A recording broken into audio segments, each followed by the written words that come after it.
Ciao a tutti e bentornati nella cucina di Gourmet Asian Food. Oggi torniamo nella coloratissima Thailandia per preparare un piatto veramente sfizioso. Sto parlando del Tod Man Pla, ovvero delle polpette di pesce speziate, accompagnate da una deliziosa salsa dolce salata e molto piccante. Questa buonissima pietanza, come spesso succede in Thailandia per i piatti più buoni, è tipica dello street food e la potete trovare nelle bancarelle che pullulano nelle città di questo bellissimo paese. Il piatto di per sé è molto semplice da realizzare ma complesso nei sapori e bisognerà equilibrare bene i vari ingredienti per ottenere qualcosa di eccezionale. Gli ingredienti come al solito sono tipici thailandesi, freschi, abbastanza complicati da trovare, andiamoli a vedere tutti insieme e poi mettiamoci al lavoro. Let's go!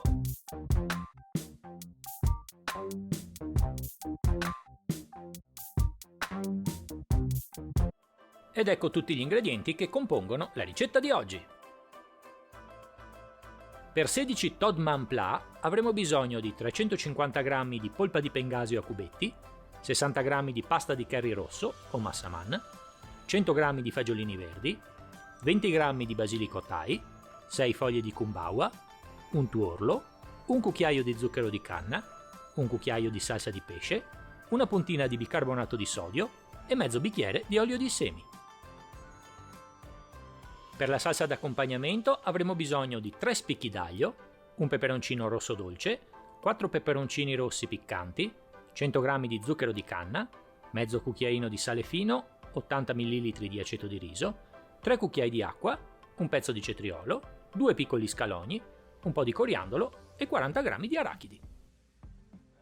E come al solito, dopo aver trovato tutti gli ingredienti, cominciamo la ricetta che divideremo in 3 fasi. La preparazione della salsa d'accompagnamento, la preparazione delle polpette di pesce e infine l'impiattamento. Cominciamo col preparare la salsa d'accompagnamento. Mettiamo all'interno di un mixer gli spicchi d'aglio, il peperoncino dolce a pezzi, i peperoncini piccanti a pezzi, l'acqua, l'aceto di riso, il sale fino, lo zucchero di canna e frulliamo bene il tutto. Frulliamo per alcuni minuti in modo che tutti gli ingredienti siano ben sminuzzati. A questo punto versiamo il composto in una pentolina e posizioniamola sul fuoco. Scaldiamola a fuoco medio. Quando il liquido si sarà ridotto di 1/3, togliamolo dal fuoco e lasciamolo raffreddare. Cominciamo a preparare il nostro cetriolo tagliando un lato in modo da creare una base d'appoggio. Con l'aiuto di un coltello affilato tagliamolo ora a fettine molto sottili. Fatto questo, sovrapponiamo alcune fettine e sempre con l'aiuto del coltello ricaviamo dei bastoncini di 1-2 mm di spessore. Fatto questo, giriamo i nostri bastoncini e tagliamoli in cubetti di 1-2 mm di spessore. Una volta ottenuta la brunoise di cetriolo, riserviamola a parte. Tagliamo gli scalogni a metà in senso longitudinale e quindi ogni metà a fettine estremamente sottili. Una volta fatto, riserviamo a parte. Appallottoliamo le foglie di coriandolo e tritiamole in modo grossolano. Una volta fatto, riserviamo a parte.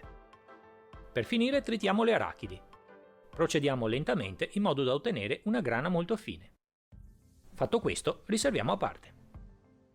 Mettiamo ora in un contenitore la nostra brunoise di cetriolo, lo scalogno affettato finemente, il coriandolo tritato e le arachidi tritate.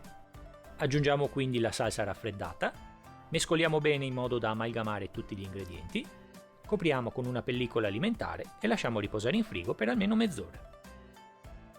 Prepariamo ora i Tod Man Pla. Mettiamo i cubetti di pesce in un mixer. Aggiungiamo la pasta di curry, il tuorlo d'uovo, lo zucchero di canna e la salsa di pesce. Ora frulliamo bene il tutto in modo da ottenere una poltiglia estremamente collosa e compatta.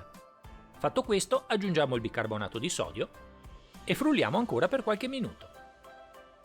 Una volta ottenuta la nostra massa omogenea e molto collosa, lasciamola riposare per qualche minuto. Nel frattempo cominciamo a preparare i fagiolini. Con l'aiuto di un coltello affilato eliminiamone le estremità e quindi tagliamoli a pezzetti molto piccoli. Fatto questo, riserviamoli a parte. Stendiamo sul tagliere le foglie di basilico e tagliamole in modo molto grossolano. Una volta fatto, aggiungiamole ai fagiolini. Per finire, sovrapponiamo le foglie di kumbawa una all'altra, arrotoliamole su se stesse e con l'aiuto del nostro fidato coltello affilatissimo tagliamolo in maniera molto sottile. Una volta ottenuta la nostra chiffonade di kombawa, aggiungiamola alle altre erbe. Mettiamo ora tutte le erbe tagliate nella bacinella dove si trova il composto di pesce frullato e mescoliamo bene tutti gli ingredienti per qualche minuto in modo da amalgamarli perfettamente. Una volta fatto questo, riserviamo a parte. Aggiungiamo un goccio di olio in una pirofila e con l'aiuto di un pennello ungiamone bene tutta la superficie. A questo punto bagniamoci bene le mani, prendiamo una quantità di impasto di circa 40 grammi, formiamo velocemente delle palline e poi schiacciamole con i palmi delle mani, in modo da ottenere una classica forma a polpetta. Una volta ottenute tutte le nostre polpette, copriamo con pellicola alimentare e lasciamo riposare in frigo per circa mezz'ora. Scaldiamo ora una padella antiaderente e aggiungiamo circa un mezzo bicchiere di olio. Una volta caldo, aggiungiamo le nostre polpette e cuciniamole per circa 3-4 minuti a fuoco medio. Fatto questo, giriamole dall'altro lato e prolunghiamo la cottura per altri 3-4 minuti. Passato questo tempo, le nostre polpette di pesce sono pronte. Prepariamoci per l'impiattamento. Ed eccoci come al solito arrivati al momento dell'impiattamento. Per prima cosa posizioniamo in un piatto la nostra salsa d'accompagnamento. Aggiungiamo una piccola decorazione colorata a nostro gusto e per finire le nostre polpette di pesce. E il nostro Todman Plat è pronto ad essere degustato. Shentan Hai, Aroy Krap! Buon appetito! Ed ecco fatto, finita anche questa sfiziosissima ricetta thailandese che, come avete visto, è molto semplice da fare, ma composta da ingredienti un po' complicati da trovare perché freschi. In ogni caso, un piccolo accorgimento per il pesce. Io ho utilizzato il pengasio, come avete visto, è un pesce che si può trovare facilmente anche in Italia congelato adesso, è un pesce tipico del sud-est asiatico d'acqua dolce dove è molto allevato e utilizzato. Se non lo riuscite a trovare potete sostituirlo con un altro pesce molto tenero, dalla polpa molto tenero, che può sostituirlo senza nessun problema. Bene ragazzi, spero che il video vi sia piaciuto e che la ricetta vi riuscirà bene. Continuate a seguire il mio canale Gourmet Asian Food, mettete un piccolo like al video, se non siete ancora iscritti iscrivetevi al mio canale e azionate la campanellina. Io la prossima settimana sono sempre qui per voi, come al solito, con una nuova ricetta. Ciao a tutti!